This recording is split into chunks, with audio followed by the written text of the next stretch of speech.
Thank you, Mr. Speaker, sir. I hope the honorable senators are with me at page 8, paragraph 48, all the way to page 15, paragraph 64. Mr. Speaker, sir,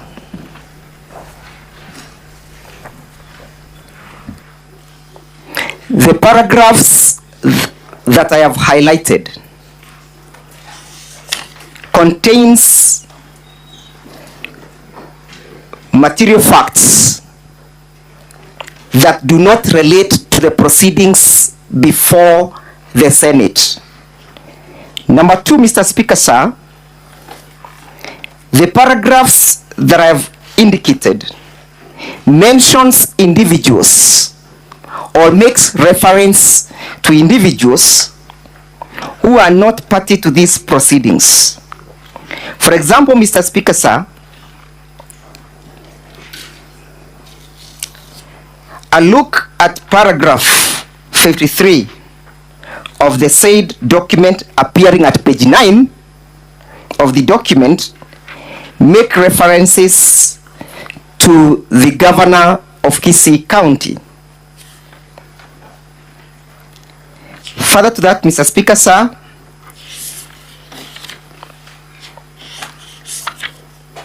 at paragraph 61,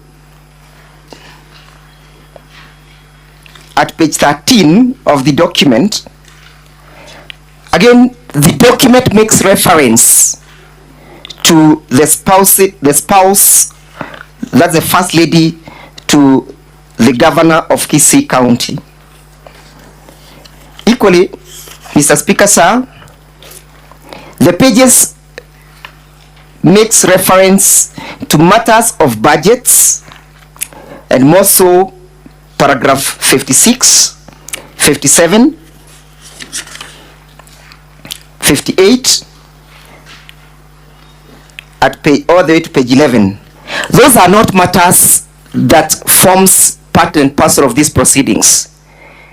The consequence of this pleading will only embarrass individuals who are not party to these proceedings, and not just embarrass, but deny them an opportunity to appear and be heard by this distinguished house. We all understand that it's strike law that the doctrines of natural justice, granting a party an opportunity to be heard, is one of the principles elucidated under Article 50 of the Constitution. And as such, Mr. Speaker, sir, the aforementioned paragraphs, it's our humble prayer that the same should be expunged from record, as they do not form part and parcel of the allegations contained in the charge now read to the Deputy Governor. As I sum up, Mr. Speaker, sir, and invite my learned friend, Mr. Mutuma, for supplementary submissions, permit me, Mr. Speaker, sir, to lead the House to page 12 of the document and paragraph F, just to indicate the irrelevance of the evidence contained. It makes reference to the members of the Judicial Service Commission.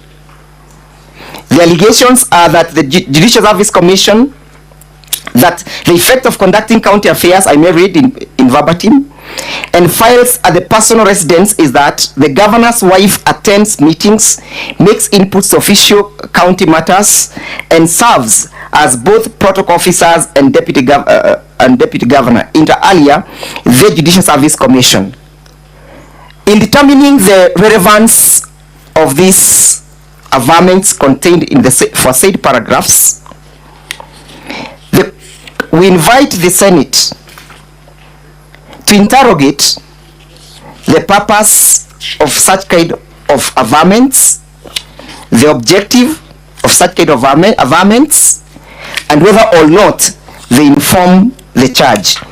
Finally, Mr. Speaker, sir, permit me to guide the House to page 15 at paragraph 64. Again, it makes references to individuals not before this assembly, make references to video clips and photos that did not form part and parcel of the evidence at the county assembly.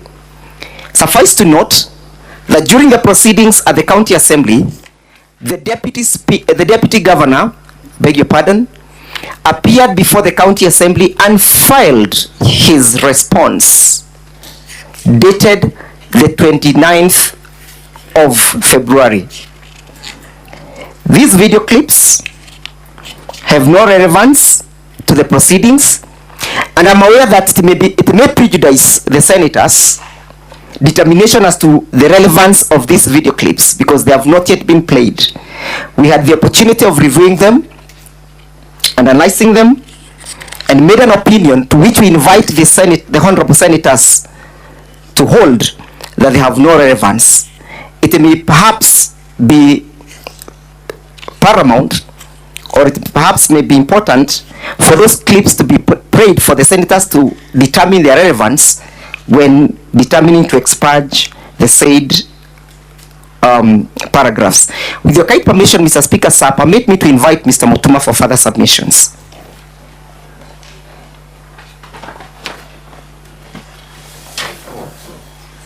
Thank you, Mr. Speaker, sir. For record purposes, my name is Elias Mutuma, part of the legal team representing the County Assembly of Kisii. I want to make additional submissions, Mr. Speaker, sir, in addition to the relevant materials before this House. Mr. Speaker, sir, you will note that the charges as read by the House to the Honorable Deputy Governor contain four charges rather. Very specific charges that have been read, and the Deputy Governor has been able to respond that he's not guilty of the 4 charges. Mr. Speaker, sir, it is the 4 charges that were prosecuted by the County Assembly of Kisii. It is the 4 charges that the Honorable Deputy Governor responded to. It is the 4 charges that this House has been invited to make a determination on. Those charges, Mr. Speaker, sir, are contained at pages 15 and 21 of the County Assembly's bundle of documents. The same are, if I may read, page 15,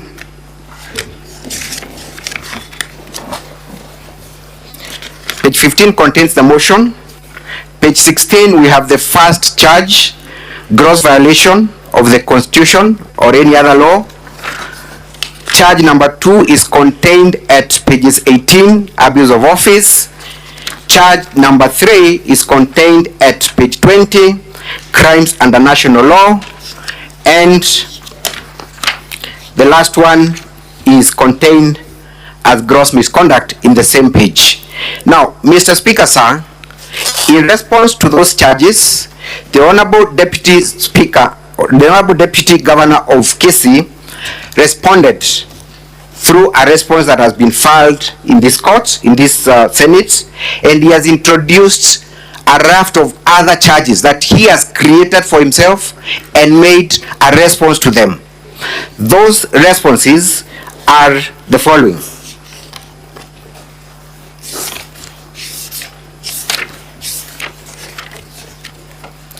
Mr. Speaker, sir, if you look at the Deputy Governor's response, the one my learned friend has made reference to, as from page 8, the Deputy Governor creates new charges that were not part of the County Assembly's charges. One of those is incompetence, budget absorption, budget variation, use of senior staff, mortgage provision, use of personal home for county functions and files and documents, not working with other leaders, use of an official personnel on county matters, and he proceeds to make a defense on those charges. Those charges have not been read to the Deputy Governor, but this House is being invited to make a determination on those matters. It would be a waste of crucial time for this House to proceed and listen to a defense that contains a response to charges that were not part of the charges by the County Assembly. It is on that basis, Mr. Speaker, sir, that we ask the honorable senators to expunge that part of the response because it has no bearing, it has no relevance to these proceedings. That is all, Mr. Speaker, sir.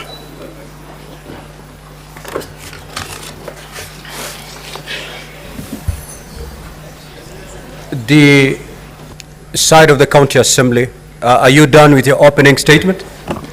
Mr. Speaker, sir, we addressed the Honorable House pursuant to Rule 10 on preliminary issues because our opening remarks or statements may not be material until this question is determined because it will inform on how then our opening remarks then will be made and put across. You see, Council, you could have made your opening remarks, and in so doing, you raise these issues so that the team from the Deputy Governor, representing the Deputy Governor, in their opening statement also will have an opportunity also to respond to your preliminary objections.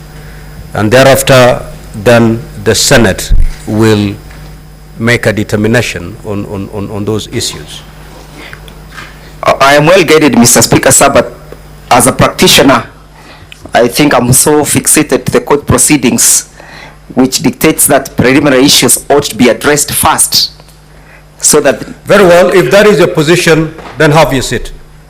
But I may be guided, Mr. Speaker, sir. Then well, I've guided you. Perhaps then I can make the opening remarks, if you may allow me, Mr. Speaker, sir. Please proceed.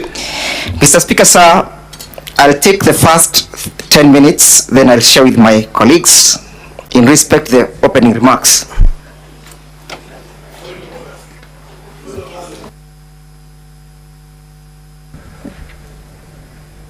What is the point of order, Senator, for Baringo? Thank you, Mr. Speaker. I've listened keenly to the councils for the County Assembly. Mr. Speaker, I thought your guidance was clear because the stage you are in, Mr. Speaker, as per the program, is actually opening statement on behalf of the County Assembly. I am worried, Mr. Speaker, that if we allow further, we are likely to lose the track. Mr. Speaker, this is not a case between this assembly, or rather this house, and any of the parties. It is their case. Mr. Speaker, I want to plead that perhaps you reconsider your position, because we wanted therefore to, and again, Mr. Speaker, for you to be directed that you make a finding at this point. It is not the Speaker, it is the House. So, Mr. Speaker, guide us on that issue, because a very sensitive matter. This House is being watched now across the country and the world. Senator Mogene.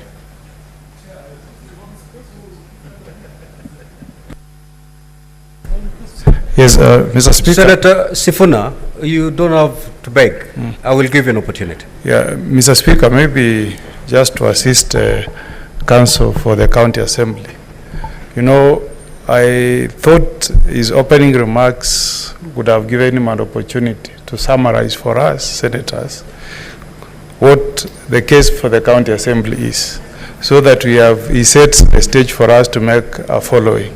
In terms of the objections that he has, when the time comes for that evidence to be adduced by the Deputy Governor, maybe he could raise his objection. But he should utilize, with tremendous respect to him, the opening remarks to summarize for us, because we just want to know, to have a glimpse of the case that is facing the deputy governor. And you have guided him. Maybe we should also advise him that it's good you take the ruling of the speaker as a guidance for you, so that you follow and you make these proceedings simpler for us to follow. Yeah, Senator Sifuna. Mr. Speaker, with the greatest respect to all the senior counsel who have spoken before me, I believe that this is a quasi-judicial proceeding, and the counsel for the Assembly is very much in order to require that a ruling be made on the preliminary requests. The only thing I fault them for is being too verbose on a very simple request. A request has been made pursuant to Rule 10 of these proceedings, that a witness be summoned by this House. We need to make a decision after hearing, of course, from the team for the Deputy Governor on whether there's going to be any prejudice if this gentleman called David Hagai Oyagi is summoned. That is a matter that has to be dispensed with before we hear opening remarks. Mr. Speaker, the second request is expunging of certain paragraphs that are being claimed not to be relevant. That's all this council needed to say, without going into too many stories, because we would want to get into the meat of the argument. But, Honorable Speaker, preliminary matters must be dealt with at the preliminary point, so that it will set the tone on what we're going to hear and what we're not going to hear. So I request that the House makes a determination on the request to summon this gentleman, and if it is after hearing the counsel for the Deputy Governor, then we move. Then we make a decision on the other question, whether we want to expunge those paragraphs now, or we wait until we see the irrelevance, then we expunge them at that particular point. That is the guidance that I wanted to give the House, Mr. Speaker, and I thank you for the opportunity. Senator Fernandi. Mr. Speaker, I agree largely with my colleagues who have spoken before me.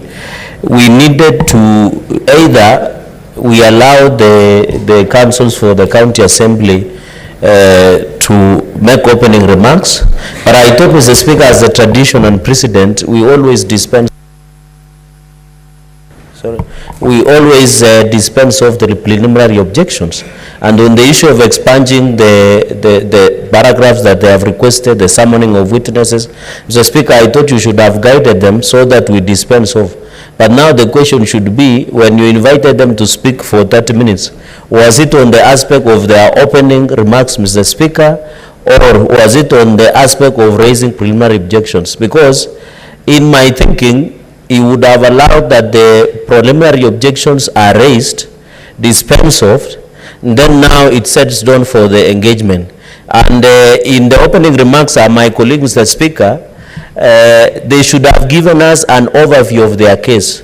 With no pun intended, Mr. Speaker, it should have been like a woman's skirt, long enough to cover essentials, short enough to arouse curiosity, Mr. Speaker, so that it gives and sets the tone, Mr. Speaker, of Mr. Speaker, so that it sets the tone. I'm not making, I said, Mr. Speaker, no pun intended. Can you be listening carefully, my colleagues? So that is, I was just saying, Mr. Speaker, can you protect me, Mr. Speaker? Well, I will protect you if you're orderly. Yes, I'm orderly, Mr. Speaker. Proceed.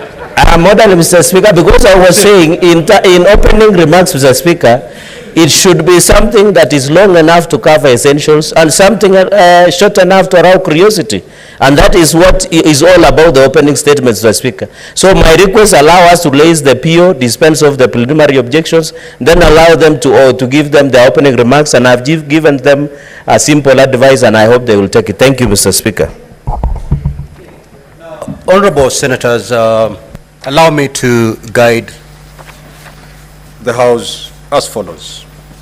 If you look at the program, between 11:45 to 12:15,